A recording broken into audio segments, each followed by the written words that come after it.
इस चैनल की शुरुआत में मैंने एक कमिटमेंट किया था कि माननीय सर्वोच्च न्यायालय व देश के विभिन्न उच्च न्यायालयों द्वारा काफ़ी ऐसे फैसले किए जाते हैं जो काफ़ी कॉम्प्लिकेटेड लैंग्वेज में होते हैं और उसे हम अपनी साधारण भाषा में इस चैनल के ज़रिए मैं आप तक पहुंचाने का प्रयास करूंगा। तो अभी भारत के अंदर जो पहले भारतीय दंड संहिता व दंड प्रक्रिया संहिता और इंडियन एविडेंस एक्ट था, जो कि अब चेंज होके भारतीय नागरिक सुरक्षा संहिता और बीएनएस तथा तीसरा भारतीय साक्ष्य अधिनियम बन चुका है।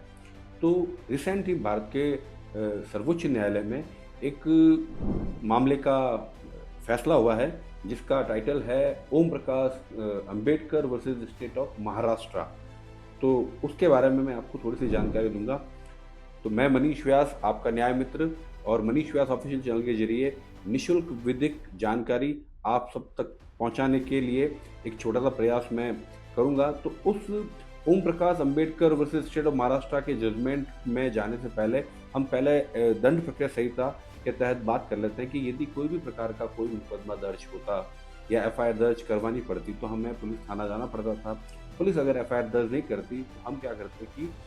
उसकी संबंधित जो उच्च अधिकारी है, चाहे अगर आप महानगर क्षेत्र में रहते हैं तो कमिश्नर, और अगर आप ग्रामीण क्षेत्र में रहते हैं तो एसपी के यहाँ पर कंप्लेंट करते हैं। और उसके पश्चात भी अगर एफआईआर दर्ज नहीं होती तो जो उस क्षेत्राधिकार में जो भी लैंडेड मजिस्ट्रेट कोर्ट होता, वहाँ पर हम 156(3) के तहत प्रार्थना पत्र पेश करते। और प्रार्थना पत्र पेश करने के बाद में जो लैंडेड मजिस्ट्रेट होते वो देखते कि हाँ, आपने एफआईआर के लिए प्रयास किया, और साथ में चूंकि आपने एफिडेविट लगाया, और एफिडेविट लगाने के बाद में वो क्षेत्राधिकार के आधार पर संबंधित थाने को एफआईआर दर्ज करने के लिए भेज देता। ये होता था जब दंड प्रक्रिया संहिता थी, और हम इस प्रकार के इस्तिगासे को 156(3) या बोलचाल की भाषा में कहते हैं कि 156(3) के तहत हमने परिवाद या इस्तिगासा जो था वो पेश किया, और मजिस्ट्रेट महोदय ने उस पर सुनवाई करके संबंधित थाने को भेज दिया। अब चूंकि दंड प्रक्रिया संहिता खत्म हो चुकी है, अब आ चुका है बीएनएसएस। बीएनएसएस में जो एफआईआर दर्ज होती है वह होती है 173 में। तो 173 में आपने एफआईआर दर्ज करवाने के लिए पुलिस थाने गए, और पुलिस थाने में जाने के बाद में एफआईआर दर्ज नहीं हुई, और उससे लेकर मजिस्ट्रेट तक का जो प्रावधान दे रखा है वही Om Prakash Ambedkar versus state of Maharashtra के केस में माननीय सर्वोच्च न्यायालय ने निर्धारित किया है कि किस प्रकार बीएनएस के अंदर जो बातें आई हैं उन बातों को बिल्कुल माननीय सर्वोच्च न्यायालय ने अपने आदेश में उसको ऑब्जर्व करते हुए फाइंडिंग दी है। तो मामला यह है कि एक एफआईआर यदि पुलिस दर्ज नहीं करती है तो आपको 173 में जब आपकी एफआईआर दर्ज नहीं होती है तो बीएनएसएस मतलब कि 173 क्लॉज 4 के तहत आपको एसपी या सीपी बोले तो कमिश्नर ऑफ पुलिस यदि महानगर क्षेत्र में रहते हैं तो, और एसपी ग्रामीण क्षेत्र में या चूंकि महानगर क्षेत्र नहीं है वहाँ पर आपको प्रार्थना पत्र पेश करना पड़ता है। तो पहले तो 156(3) में इस्तिगासा जाता था, अब जो है वो बीएनएसएस में मजिस्ट्रेट के यहाँ पर 175 क्लॉज 3 के तहत प्रार्थना पत्र पेश करने के साथ में ही आपको एक एफिडेविट देना पड़ेगा, और एफिडेविट देने के बाद में आपकी जो एप्लीकेशन लगेगी और आपका एक एफिडेविट लगेगा 173 क्लॉज 4 में। और वो लगने के बाद में पहले तो क्या होता था कि सीधा ही मजिस्ट्रेट महोदय उसको क्षेत्राधिकार के आधार पर जांच करके और कंसर्निंग जो भी पुलिस स्टेशन था वहां पर एफआईआर दर्ज करने के लिए भेज देते थे। परंतु अब ये होगा कि आपकी एप्लीकेशन और आपके एफिडेविट पर मजिस्ट्रेट द्वारा उस पर इंक्वायरी की जाएगी कंसर्निंग एसएचओ को बुलाया जाएगा कि भैया आपने एफआईआर दर्ज क्यों नहीं की, और उसके बाद में उस इंक्वायरी को पूरी तरह से कंक्लूड करने के बाद में ही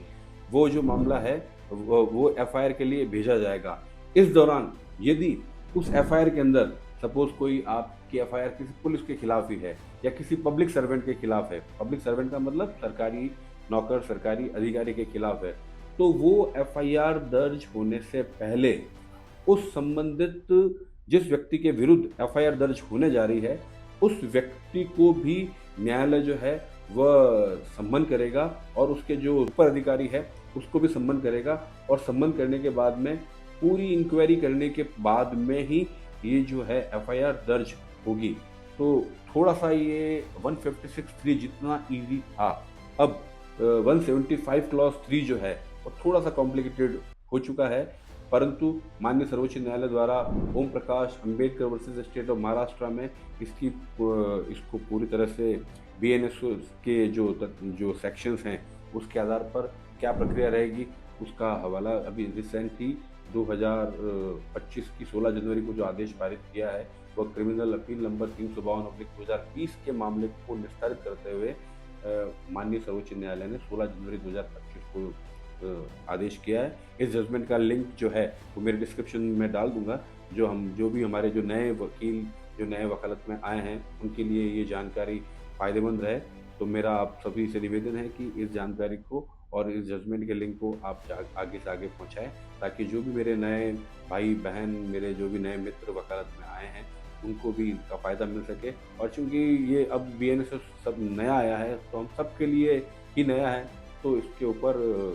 आपको जो भी अच्छा लगे उस पर आप कमेंट कीजिए और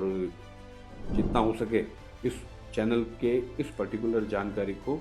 निःशुल्क आगे से आगे अपने मित्रों के साथ साझा कीजिए, क्योंकि ज्ञान वो धन है जितना आप बांटोगे उतना बढ़ेगा। तो मेरे इस चैनल को आप शेयर कीजिए और अपने मित्रों में सहकर्मियों में बांटिए और इस चैनल को मैं और आगे नई जानकारी दे सकूं, इसलिए इसे सब्सक्राइब कीजिए ताकि मेरे भी अंदर एक ऊर्जा का संचार आपके द्वारा सिर्फ सब्सक्राइब करने से हो। धन्यवाद। जय हिंद।